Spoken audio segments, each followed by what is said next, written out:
Um, sorry, you guys on social media, you're late. You're late to the party because I thought I hit the go button, but I didn't. So I apologize for that. You guys are wondering, what the heck? Where'd he go? Is he having a show? Yes, I'm having a show. I'm having a great show, and you're missing the whole thing because I didn't have the button clicked. So, guys on the radio, give me just a second to try to solve this problem. I can't believe I did that. I apologize for that. Um, what we were talking about was, for you guys that just joined us on social media, what we were talking about was the what goes on with cholesterol, and why is your HDLs high and your LDLs low? What is going on? What's going on with your triglycerides and all that sort of thing? And I just wanted to let you know about how that works. And what we were just talking about was, you have a liver, you have blood vessels, most of the blood vessels going to your gut, but some in the periphery.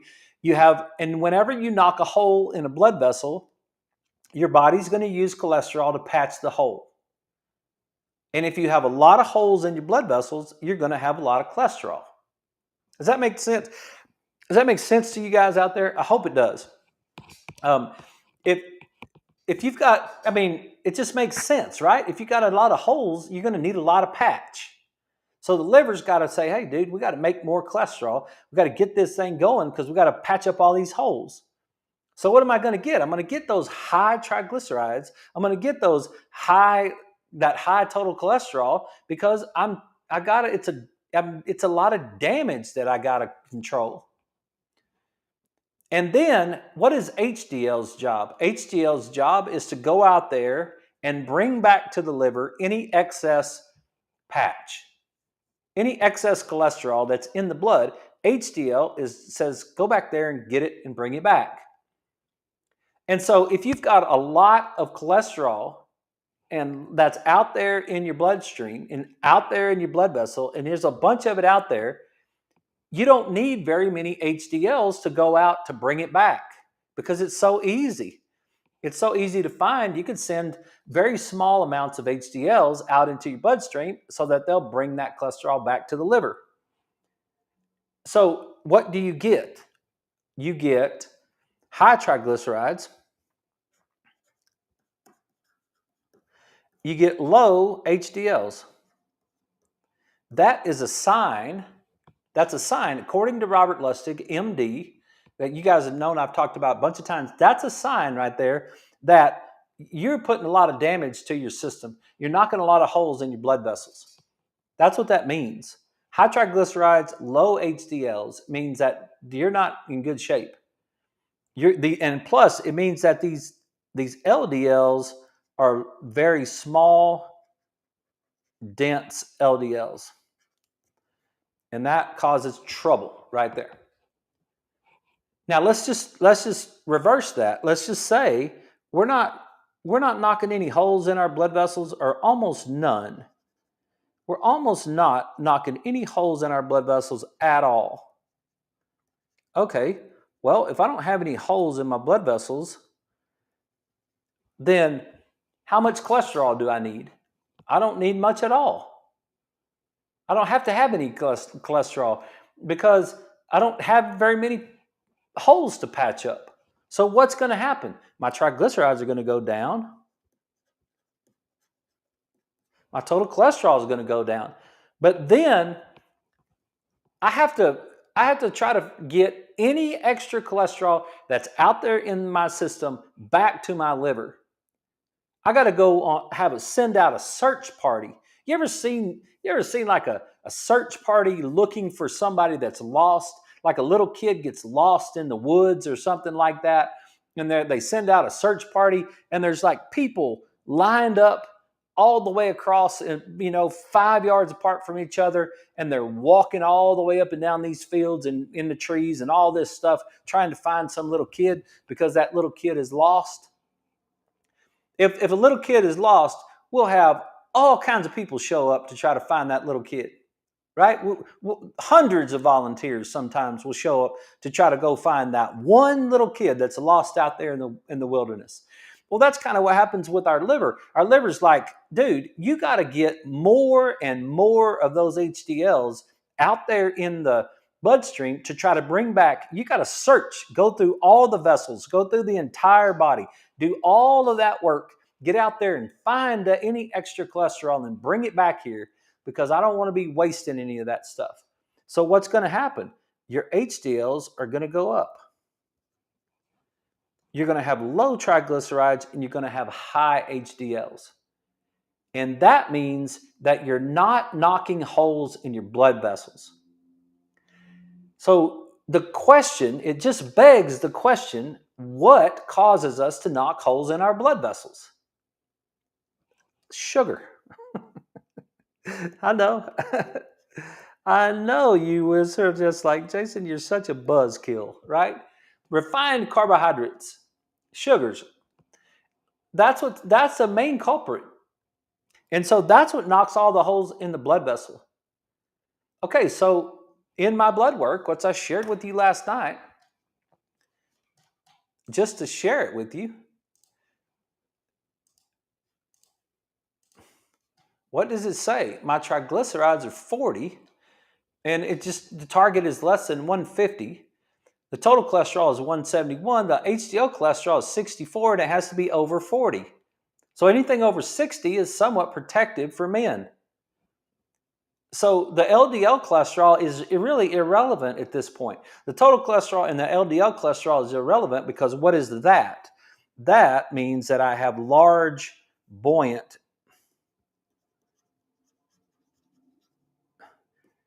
I don't know, UYANT, I don't know, large, buoyant LDL that float around in the bloodstream, and they don't cause problems. So that combination right there, that combination of low triglycerides and high HDLs, according to Dr. Robert Lustig, is protective. So if you don't knock holes in your blood vessel by eating a bunch of sugar, then you can control your cholesterol better. And you can do that by, if you just watch your diet. You can at diet and exercise. The pharmaceutical industry is tries to tell you that nope, it doesn't matter.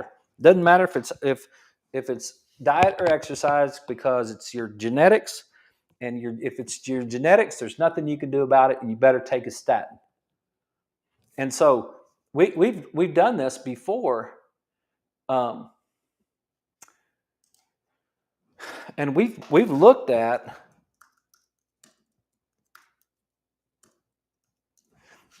statin notes.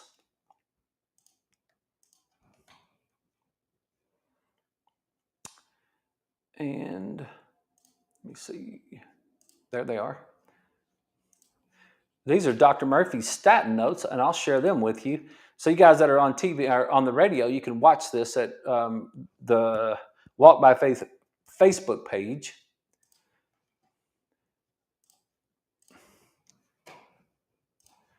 Good. So here's the statin notes that Dr. Murphy put together, and here's the pathway of glucose that goes through all this metabolic pathway that makes cholesterol. But it also makes a lot of other stuff. See, it had to go through all that pathway just to get through cholesterol. But you can see a simplified version of that right there.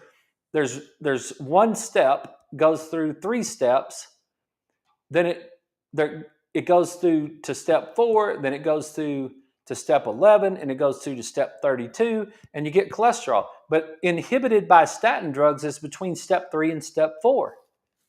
It's way up here at the top. So now, what do we also lose? We also lose CoQ10. Which helps with mitochondrial respiratory chain. We lose neuropeptides and glycoproteins and vitamin D biosynthesis, and 7 more steps to testosterone, and 6 more steps to cortisol and aldosterone and estrogen and bile salts. Right? That's what you get to avoid dealing with, and what you get to avoid dealing that stuff when you control the amount of holes you put in your blood vessels. And if you just stop putting holes in your blood vessels, then you'll help yourself. Maybe there's one or two of you out there that do have some sort of genetic factor, but that for the most part, it's not what we all deal with. What we deal with is our choices that we make.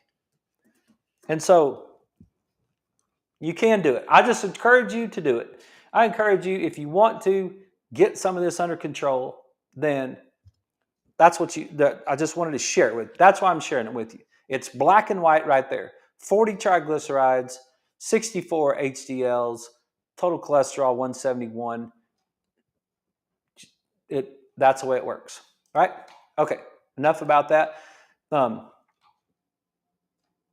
You'll have high cholesterol, and then you'll be like, well, I'm not giving up my biscuits.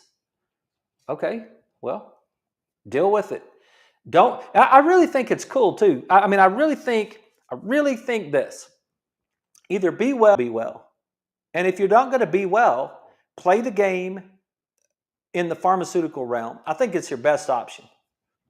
If you're not going to be well, I really think your best option is to play the game in the pharmaceutical realm. Go to your doctor, do your blood work every 3 months, take all the drugs, get to be 65 years old and be on 7, 10, 13 medications. Have you a pill bottle in your kitchen, have your AM pills, have your PM pills, and play that game. I think you're way better off to play that game, and if you're not going to be well. If you are going to be well, you won't even need that game. But don't not be well and then try to act like you're well, because I think that's dangerous. I think it's dangerous to play to stand on the middle of the fence. Now the question is, the hardest question to answer is, what does it mean to be well? And I'm a wellness guy, and that's a hard question to answer. It's like, crap. Okay, and that's why I was watching Blue Zones this weekend, and that's what last night's show was about Blue Zones, and night before we took health to church, and so last night we were talking about Blue Zones. I hope some of you guys might have gone and watched it last night on Netflix if you still subscribe to Netflix. Blue Zones, and Dan Buettner, he's the one telling the story. He's the one that did it all. And Blue Zones is copyrighted, by the way. It's owned by Blue Zones LLC or something like that, right? So not trying to take away any of that. I want to give credit where credit's due, where as far as that goes. It's a documentary series. I think there's 4 or 5 parts to it, and it's just talking about wellness. So we were talking about some of it last night. They went to 5 different places, and they're studying longevity. They're studying people that live to be 100. That's what a Blue Zone is. People that live, concentrations of people that live to be 100. So where did they go? They went to Okinawa. They went to Sardinia, Italy. They went to Icaria, Greece. They went to Cupertino, California, and the 7-Day Adventist. And then they went to Nicoya, Costa Rica. And that's where they went, and they talked to people turning 100 years old. And so we started talking about that last night. We talked about Sardinia, and we talked about Okinawa. And so tonight I wanted to finish the thought on the other 3 places, the 7-Day Adventist that are in Loma Linda, I guess. It's not Cupertino, maybe. It's Loma Linda, California. And then Icaria, Greece, and then what went on in Nicoya, Costa Rica. And it's really cool because Costa Rica, they spend 1/15 the amount we do on healthcare. And they have longer lifespans than we do. They have less middle age mortality than we do, lower rates of middle age mortality, and longer life expectancy in Costa Rica. And there's a reason for that. It's by intention. It's not by genetics. It's by intention. Like they start with their little kids, and they try to help them, and they try to make a culture of health, and they do a lot of cool things with health. So we'll get to that here in just a minute. But I wanted to touch on some of the highlighted things that I took notes on, and then I wanted to go through here and kind of compare some things. And it's really kind of interesting. So they went to Loma Linda, California, and the 7-Day Adventist health study. And that's a big deal out there. And then he kind of highlighted some of the things. So stay physically active. That's one of the things that those people out there are doing. And the very first thing that he pointed out was to volunteer. And what do we always talk about? We talk about it from um, being social, right? What are the things? What is it that we can do to help out? The number one thing is be social. It's common amongst all five of these places that they studied. It's basically the most common thing amongst all of them, that as far as I can tell. Every single one of these places where they went, it was be social. What's the number one thing for your brain? The number one thing for your brain, your right hemisphere, left hemisphere, up and to the right, over the left. Y'all have probably been missing that whole conversation. We haven't said that in several weeks, right? That whole thing right there, right hemisphere, empathy. That what's the number one thing that you could do to help your brain? Be social. So these people out here in Loma Linda, they volunteer a lot. They get out into the world. They volunteer, and they try to be as social. Have lots of things. What do they eat? Fruits, legumes, cereals, vegetables, nuts. 5% of calories from meat, poultry, or fish. They have basically a plant-based diet. So I was looking this up, and I had them. There was one of these in here, one of these said a sentence, and I thought it was really cool. And I I'm a East Texas to Oklahoma to Roswell, New Mexico kid to Lubbock. It's basically my life. Went to Dallas for 3 years to go to chiropractic school. I went to New Mexico State for 3 years to coach football. Other than that, that's where I've lived. East Texas, Oklahoma, Roswell, and Lubbock. And my culture is meat. Meat and potatoes is part of my culture. So I probably defend meat a little bit more than I should. I probably defend meat because I grew up on a ranch owned by cattle ranchers. And I have evidence that people for a long, long time have eaten meat. And I try to find, maybe I try to defend my meat stance on my belief system. I don't know. I don't know how honest and true it is. It's like maybe I try to make my argument. I try to make my argument with the meat. Okay. And I'm still going to make my argument because I still don't think I don't think it's toxic. But I've always been told that you got to get your protein, you got to get your complete proteins by eating your meat. And some of you guys you probably broken all this stuff down in your own self, but we're just going to talk about it for just a minute tonight. When it comes to proteins, what we're basically talking about, as far as I can tell, is amino acids. And we got to take a break, but we're going to come back in just a minute, and I'll hold this for you guys that are on the radio. But when we come back, I want to talk about what a protein is and basically what it means, whether or not we need to eat meat or we don't need to eat meat. So that's my hook. That's my hook for the second half of the show. So you guys just stick around with us. We'll be right back right after these messages.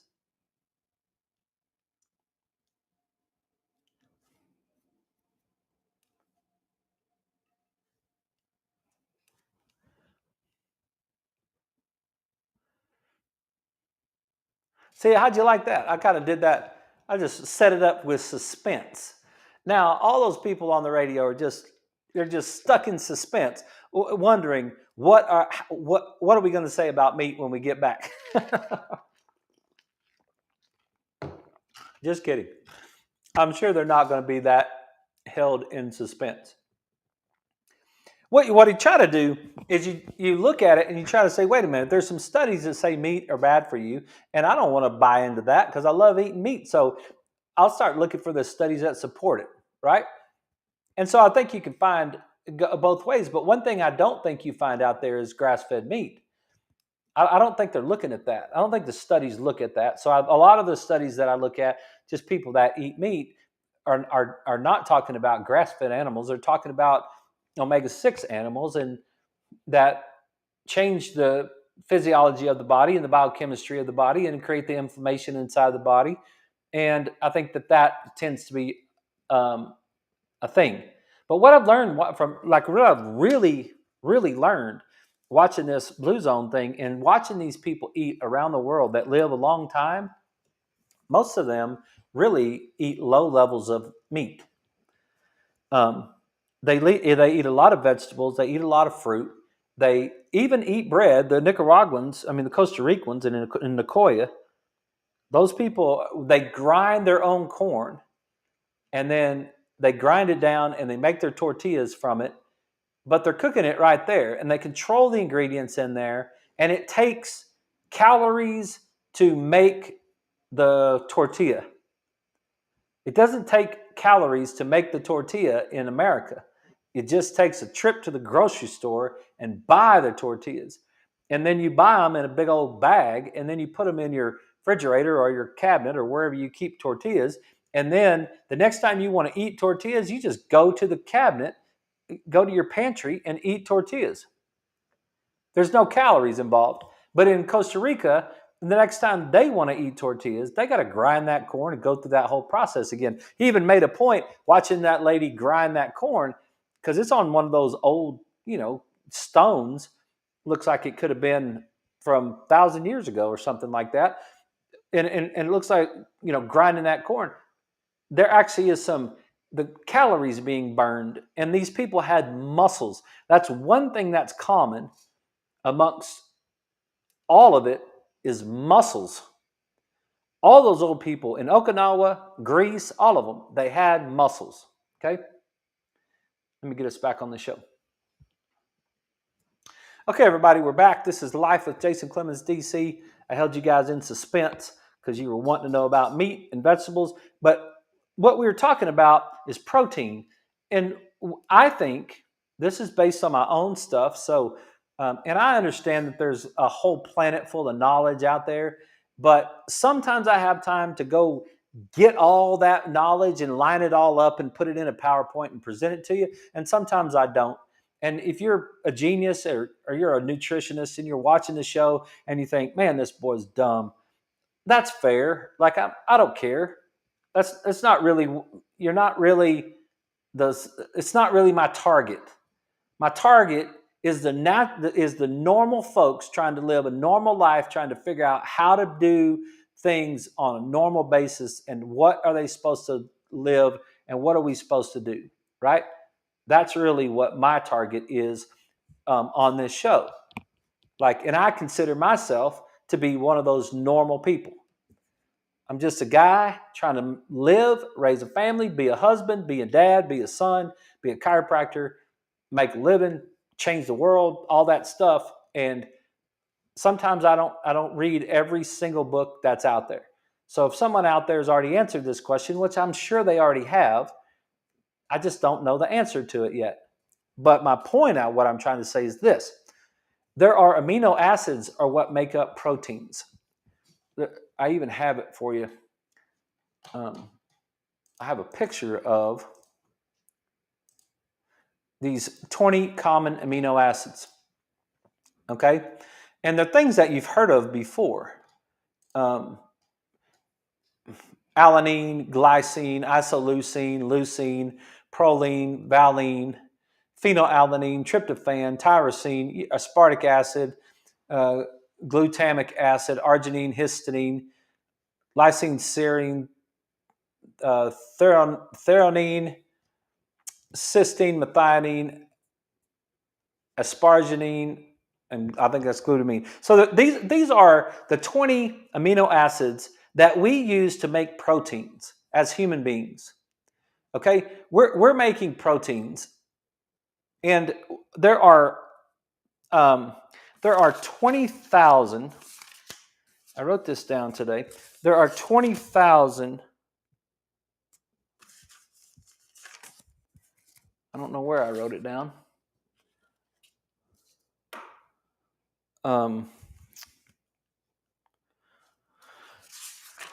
I want to say I want to say there's 20,000 genes that code for proteins that make 100,000 proteins that we use inside of our body.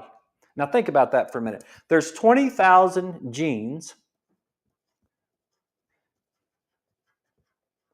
that code for proteins that make 100,000 proteins that we use in the human body to do all kinds of things. And they use what those genes coding for is it's basically using those 20 amino acids that I just showed you. So it's using 20 amino acids to make proteins, and they just line them up in this long chain. A protein is a long chain of amino acids hooked together, and the body uses the proteins for all kinds of things. There's, like we talked about, cell receptors. We talk about cell receptors in the nucleus, all that sort of thing. There's to make hormones, to make bones, to make there's all kinds of proteins out there. Build muscle. That's one of the things we always think about when we're thinking about proteins, is we're thinking about building muscle. But that's what you use the proteins for, right? For all the things. But that's coming from the 20 amino acids. And the point I'm trying to make is this. I don't think it matters where you get the amino acids. What we know is that there's about 8 or 9 that are called essential. And the essential amino acids means that your body is not going to make them. You have to eat those. You have to get them from your diet. And so that's where the essential amino acids come from. That's what that means. It's like you got to get them from your diet. Well, there's only 8. Some people say 9. I learned 8 when I was in school. I think they've added one of them, but it's a third order issue right there for as far as I'm concerned. But you got to eat them, right? So you got to eat those essential amino acids. You get complete forms of amino acids when you eat meat. If you eat a steak or chicken or whatever, you're going to get all the building blocks of it. But what you're really trying to get is the amino acids. Well, I think you could get that same thing from eating just eating a plant-based diet. If you're eating a plant-based diet and you're not, because people are going to say, I don't think you eat enough protein. Well, I could tell you, there's people like Forks Over Knives that Dr. Esselstyn, if you guys are interested, you can go search this guy, Forks Over Knives, and you can study about Dr. Esselstyn, and we've talked about him before. Him and Colin Campbell, that got together and created this thing, the Forks Over Knives deal, right? And they're going to tell you don't eat anything with a mother or a face. And they're going to show you all kinds of nutrient-dense food that is going to have no meat in it. We're going to have all kinds of beautiful soups and salads and different, all kinds of pasta and all that sort of thing. And they're going to say, hey, this is the way you're supposed to eat. Well, I don't know for sure how you're supposed to eat, but I know this: you got to get your amino acids, so you can eat meat and get them, or you can eat plant-based diet and get them. You just got to make sure you get them. And it's not your protein. When we say, well, you got to eat your protein, it doesn't mean you have to eat your meat. What it means is you got to get your amino acids. We ought to change that. I think we ought to change that in our language. It's almost how I am hyper irritated over arthritis, because everybody uses arthritis in the wrong form, and I really think that's by design. By the way, if I could teach you that it's arthritis, then I could sell you a drug for arthritis. So if I teach you it's degeneration when you may or may not have pain, then you're not going to be so apt to buy the drug. So in the protein realm, we say, well, we need to get our proteins. Okay, what we really need to get is our amino acid, and then build them. We'll build them together. We'll get some of them. I mean, I think that's what we should do. We should be thinking in our brain, I got to get my amino acids. I got to get them all. So wherever I get them from, I especially got to get my 8 or 9 of them that are essential. I got to get them from my diet. So if you're going to be a plant-based person, then you have to do a little bit more work and understand, okay, well, I got to make sure that I get all of these amino acids so that I can make all the proteins. I got to be able to plug this in, this whole process. Both of these have to be plugged into these genes that code for proteins so that I can make 100,000. Think about that. We make 100,000 proteins out of 20 building blocks. We just put them in all kinds of different, 100,000. We put them in 100,000 different combinations and make us something that's different. So that's my that's my 2 cents worth when it comes to whether or not you should eat meat or you should eat a plant-based diet. Just get your amino acids. I think you'd be fine. I think there's evidence. There's evidence from a lot of these people, like the people in Loma Linda, that's a lot of things that they eat. Fruits, legumes, cereals, vegetables, and nuts. 5% of their calories from meat and fish. They eat a plant-based diet. They go to spiritual services once weekly, and it increases their lifespan by 7 years, is what it said in the deal. So faith is a big part of it. And I learned about somebody yesterday. One of my patients was telling me about neurotheology. And so what that means, the study, maybe they're studying theology and the nervous system and how it fits together. It's an interesting sentence or a statement, title, neurotheology. But all of these groups, faith had something to do with it. They had a system of faith. They believed in something. They believed in different ways, but they believed in something. They had a God, they had a creator, and they believed in something right there. And that was the big one. The big 3 things that I got from the people out in Loma Linda, the 7-day Adventists. Okay. Then he went to Ikaria, Greece. And this is an interesting place. This is the one, they had no natural ports and rough, rocky soil. So there's an island with no natural ports. These people were tough.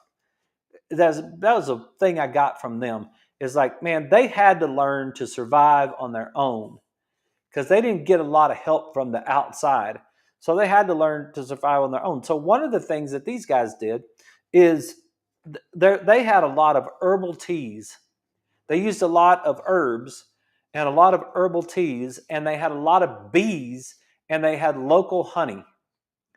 So raw honey, local raw honey was part of their deal. Herbal teas and raw honey.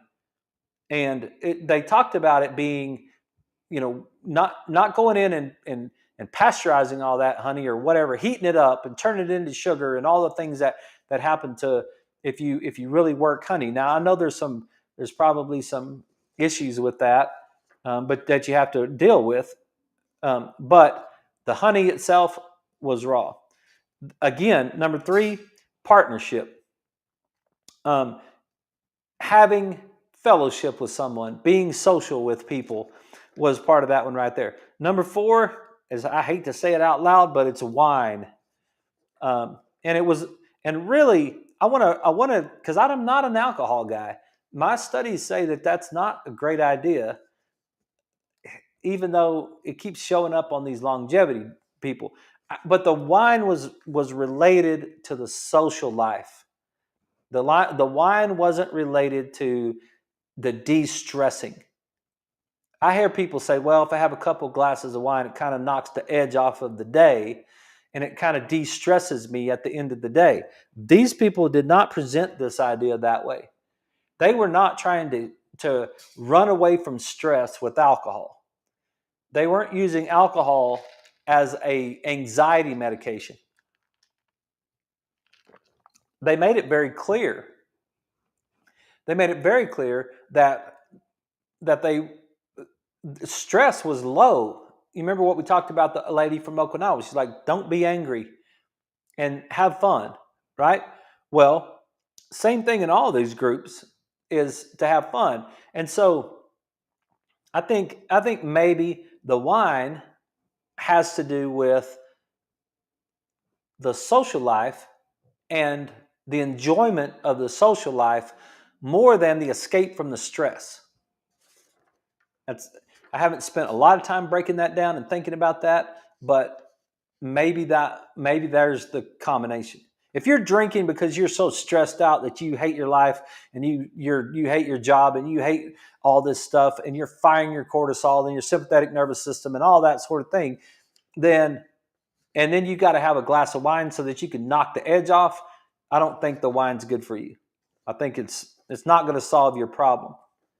But if you're entering into a social aspect of fun and fellowship and social life, maybe it's not as damaging for you. I'll say it that way. The last one was dancing and laughing. So if you think about the last three big highlighting things from the Ikaria Greece was partnership, wine, dancing, and laughing. So it was like be social, right?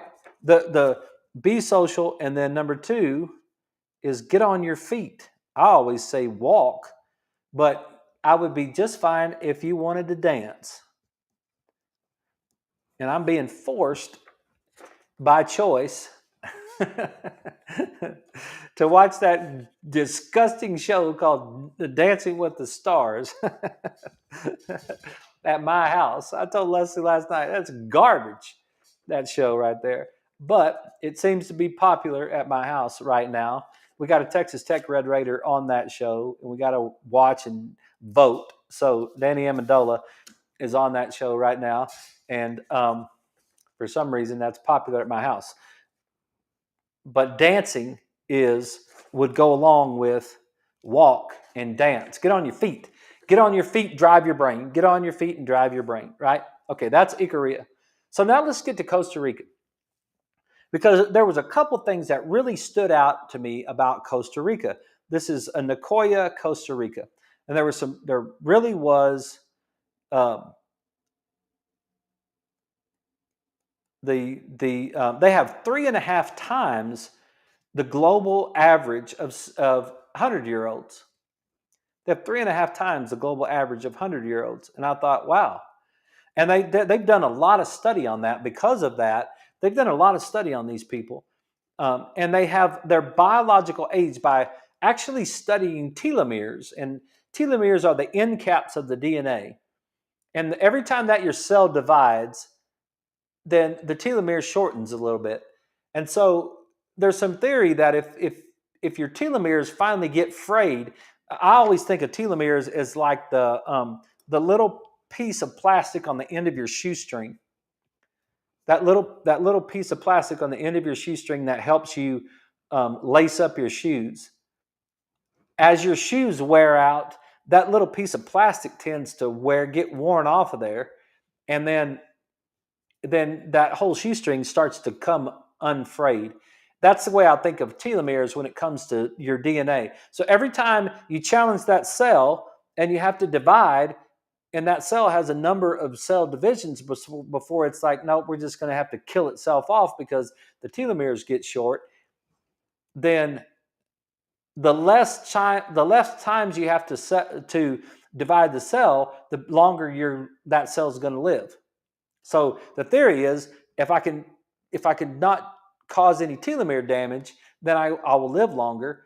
And these guys actually, by studying this on these people from Costa Rica, they actually have a 10-year younger biological age than the average person. Their chronological age is 10 years older than their biological age, which is quite remarkable. And I went through and I looked at some of the things that these people. It was really interesting. Dan Buettner, that did the show, he visited with a doctor that was on the show, and he was talking about how do they do this? Like, what is it that that they're able to do. And one of the things, the very first thing is they called it the plan de vida. And it basically means your purpose, your plan of life. I think that's what that means. Um, I don't know. I might have made that up, but I think that's your plan of life. What are you up to? What do you have to do today? What is your purpose of living? And that purpose of living is super important. And we talked about that from the very first day of this show. We talked about our why. What is your why? What is it that you're up to today? Do you have any reason to live? Do you have anything to do? Do you have anywhere to be? Do you have anybody to see? What is it that you're doing today? Right? That's part of your plan. And these people have a name for it, and that's part of their deal. And that's what he said. That they showed up, and this cowboy, he's 100 years old. He's horseback. He's gathering his cattle out there in the field. And Dan says, he looks like he's 70. His skin is great. His teeth are great. And they asked him, they said, like, why do you do this? Why at 100 years old are you horseback gathering cattle? And he said, it's just what I do. It's just my life. It's my plan de vida. What else would I do? That's what I do. And why would I stop doing it? Remember the people in Okinawa, I think it was, they don't even have a word for retirement in their language. Everybody around here can't wait till retirement. They're trying as fast as they can to retire. And I know a lot of you guys that watch the show are older, but it's like we try as hard as we can to get to retirement age. And then we got to be very, very careful that we don't run out of a plan. We don't run out of a why. We just retire and then we just die. Create all kinds of chronic disease, go to our doctor, get all our pharmaceuticals, and deal with all of our pain and die. And not these boys. I just think of my dad and the misery that he went through in the last 4 or 5 years of his life. And it was hell on earth. It was misery. And then I think of this old boy that I just watched on this show that's 20 years older than Dad, and he's horseback. He's gathering cattle, right? They do things by hand. That was the second thing. They have a plan of life, and then they do things by hand. Whether they don't have a lot of mechanical advantages for a lot of things. They have to wash dishes. They have to make food. They have to cut weeds. They have to tend the garden. They have to handle the things. They have to make the dough. They have to crush the corn. That's what they were doing. Is everyday chores may be better than going to the gym. That was what the sentence was right there. Everyday chores. We might actually be better off every day doing some work, doing something that's work to keep us strong and healthy and our bones healthy instead of the gym. We work out to try to take up for the manual labor that's really supposed to be part of human experience. We spend time in the gym to compensate for our lack of human manual labor. That's really what the whole gym is about. Other than that, I don't really see any advantage of these in these people's life. They don't have gym memberships. Almost maybe the 7-day Adventists. Maybe those people in Loma Linda, they have gym memberships. They all worked out. They were in the pool and they were doing stuff and they were active. All these other places don't have the luxury that we have in the United States. And so those people are working. They're hard-working people. So that's something to think about. Are you growing a garden? Are you doing your yard work? Are you active? Are you active with your body? That was it. Then the other thing they asked the guy, this cowboy, they said, how many hours a day do you work? He said, first of all, what time do you get up in the morning? And he said, 4 o'clock. I get up at 4. And he said, okay. And he said, well, what time do you quit work? And he said, usually about 10 o'clock in the morning. And it's like, oh, okay. I was like, I wrote that down because I was like, hang on a second. That might actually mean something right there. Um, and so there was 4 or 5 hours of pretty good solid work in the morning, and then they kind of chill out. So they reminded me of the folks that were up in Sardinia that were the shepherds, that and how they controlled their stress, and they worked, but they didn't work really hard. I mean, they worked hard, but they didn't work long and hard. They just kind of took a break. There's like, hey, I'm going to work till about 10. And the old boy said, another one who was 86, he said, I think at my age, you kind of need some rest. So he gets up at 4. He works from 5 to 10, works 5 hours, and then has a little siesta, takes a nap, and then goes and finds his friends and does some dancing and has a good time. And does some social life. I thought that was really cool. So then at the end, they interviewed a doctor. And they said, how do you guys do it? And he said, well, number one, it has become a culture. He said, they have what's called a healthcare ambassador. And he made the point, he said, look, we incentivize health. We are quite proud of our health. We are quite proud that we have this longevity in these statistics. And we make sure that we try to make sure that the kids get as much nutrients as they can in the 21st 4 months. We have more arguments in the United States over whether or not we should vaccinate our children or not vaccinate our children than we do over which proteins our children should be eating in the first 24 months. I don't hardly ever hear people have blatant, just kill you arguments, bipolar, fit throwing arguments over whether or not a child should have formula or milk or water or breast milk or vegetables early, or should I give them Cheerios? I don't. If you say I give my kids Cheerios, no one, you don't hear one beep out of anybody. one word. If I say I don't vaccinate my kids, you'll get psychotic responses out of that, right? It's so interesting. I was thinking about that when I was listening to the health, a country that spends 1/15 the amount of money that we do on healthcare, and because they incentivize health, and we incentivize sickness in the United States, and that there's a difference. So, man, I hate to end it on that kind of negative note right there, but we're out of time. We got to get ready. We got to let it happen. But maybe tomorrow I'll come back with a little brighter wrap up of that, and we could talk about that thought a little bit tomorrow. So that's all I got for you tonight. It's kind of cool. You guys go watch the Blue Zone show on Netflix if you want to, and we'll see you tomorrow night at 6 o'clock. You guys have a great day. Holler at me if I can help you. Thank you.